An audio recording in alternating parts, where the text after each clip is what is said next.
Hello children, how are you? I hope you all are doing good. Children, now we will read the cold countries. अब हम कहाँ रहते हैं? हम ऐसे देश में रहते हैं जहाँ सर्दी भी होती है, गर्मी भी होती है, बसंत ऋतु भी आती है और रेनी सीजन भी आता है. लेकिन जो कोल्ड कंट्रीज होती हैं वो कैसी होती हैं? Now read. About 80% people of our country are never able to see snow throughout their lives. This is why they don't know what a country looks like when it is covered with snow. ज़्यादातर 80% जो हमारे देश के लोग होते हैं उन्होंने बर्फ़ को नहीं देखा होता है. अपना उनका जीवन निकल जाता है लेकिन बर्फ़ के बारे में उन्हें पता नहीं होता. इसलिए उन्हें ये भी पता नहीं होता है कि वो देश कैसे लगते हैं जो स्नो से कवर्ड रहते हैं. In the first place snow is extremely white. Extremely means, extremely का मतलब होता है जो बहुत ज़्यादा होते हैं, बहुत एक्सट्रीम, बहुत हाई, बहुत ही प्योर वाइट होते हैं. In fact it is whiter than paper और the feathers of birds. In the second place, it is soft like very soft feathers. Feathers कहते हैं पंख के लिए. ये पंख जो चिड़िया के पंख होते हैं उनसे भी ज़्यादा सॉफ्ट होते हैं. And in the third place, it falls everywhere. और तीसरी बात क्या है कि ये सब जगह गिरते हैं. It covers all the ground. It covers the roofs of all the houses and lives thickly on the leaves and branches of all the trees. जब स्नो गिरती है तो सबके ऊपर गिरती है, घर के ऊपर, पेड़ पौधे, पेड़ की पत्तियों के ऊपर, सबको अच्छी तरीके से कवर कर देती है. Children in cold countries like snow very much. They make it into small balls and throw it at another. It is very soft. It doesn't hurt them. Sometimes they press some snow into a hard ball and then by rolling it in snow make it larger and larger till it is so big that they can no longer roll it. अब बच्चे जो cold countries में रहते हैं उनको बर्फ़ बहुत अच्छी लगती है. वो उससे बॉल भी बनाते हैं और कभी कभी उसको प्रेस कर करके उसकी हार्ड बॉल बना देते हैं और उसको रोल कर करके जो है कभी इतनी बड़ी बना देते हैं कि उसके बाद वो उसको रोल नहीं कर सकते. Plenty of it falls in the Himalayan regions. Plenty means in abundance, प्रचुर मात्रा में, बहुत सारी मात्रा, ज़्यादातर ये हिमालयन रीजन्स में गिरते हैं.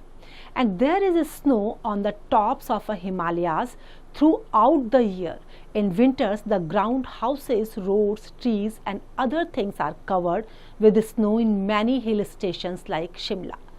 अब जब ये बर्फ़ गिरती है हिमालयन रीजन्स में तो पूरे साल गिरती है. पूरे साल विंटर्स में जो है घर, सड़क, जितनी भी चीज़ें होती हैं इनसे कवर हो जाती हैं. और शिमला ऐसी जगह है जहाँ स्नोफॉल खूब अच्छे ढंग से होता है. The water vapor in the air falls as rain. When the air is very cool, the water vapor is frozen and falls as a snow.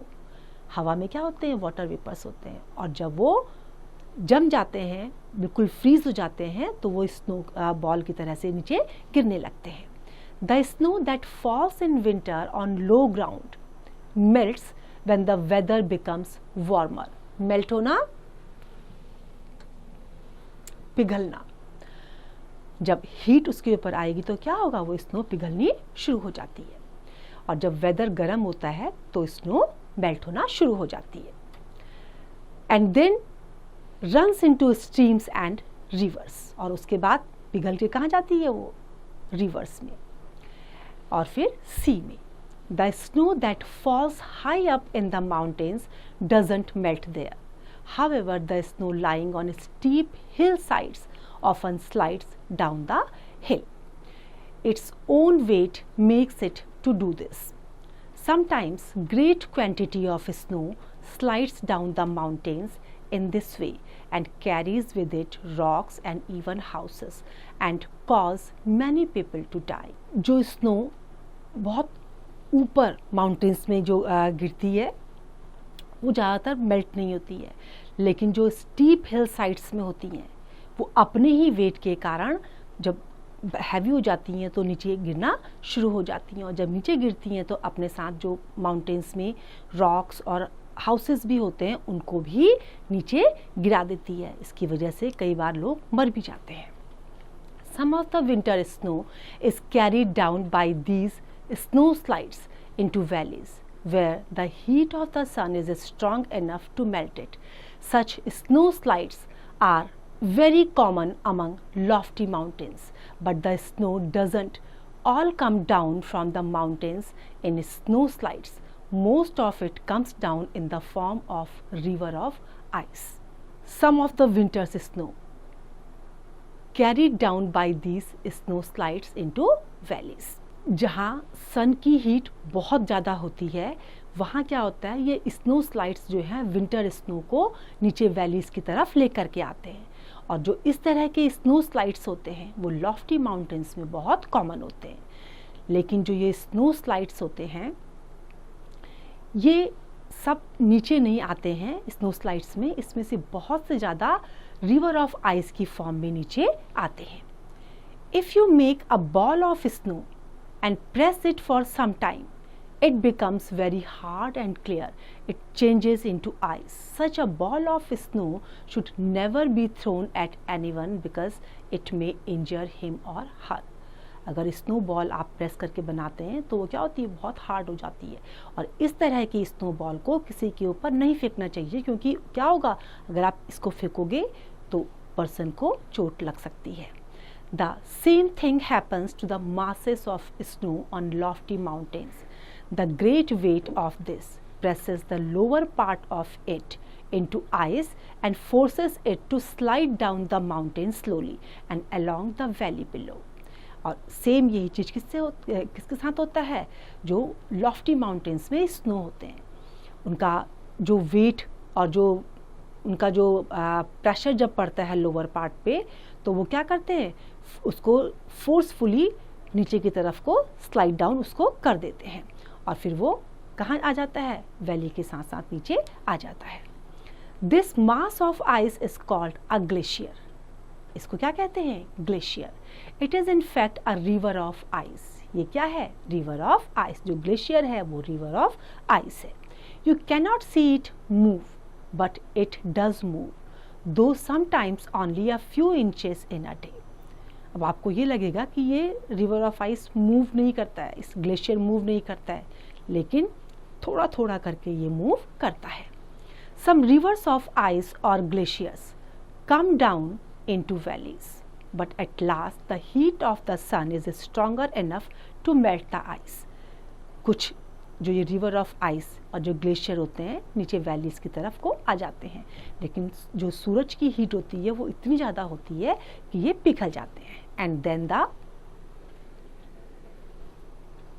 River of ice changes into a river of water. और उसके बाद melt होने के बाद क्या होता है, river of ice river of water में चेंज हो जाती है।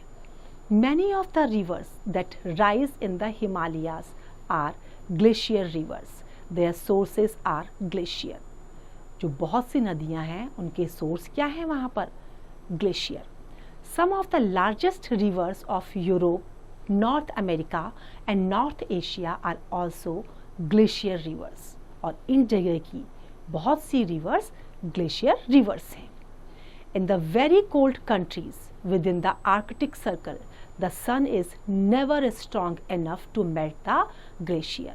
कहीं कहीं इतनी ठंड होती है किसी किसी जगह में जहाँ जो आर्कटिक सर्कल्स में होते हैं वहाँ पर जो सूरज की हीट होती है वो इनको मेल्ट नहीं कर पाती क्योंकि इतनी ज़्यादा तेज नहीं होती है। They move down the valleys until they reach the sea. Then they are pushed over the cliffs out into deep water and huge into the sea. These huge pieces of ice are called iceberg. फिर उसके बाद जो है वो valley से नीचे move करती हैं और तब तक जाती रहती हैं जब तक वो सी में ना चली जाएं, और उसके बाद वो वहाँ पर जो है डीप वाटर में और जो ह्यूज सी होता है उसमें चली जाती हैं, और फिर वहाँ पर जा कर के जो पीसेस वहाँ पर इकट्ठा होते हैं उन पीसेस को कहते हैं आइसबर्ग। तो देखा बच्चों, जो कोल्ड कंट्रीज होती हैं उनके वहाँ किस तरह से वेदर चेंज होता है, किस तरह से स्नोफॉल होता है, कैसे आइसबर्ग्स फॉर्म होते हैं, ये सब आपने आज पढ़ा। I hope it is clear to you now. It's time to revise. You can revise it.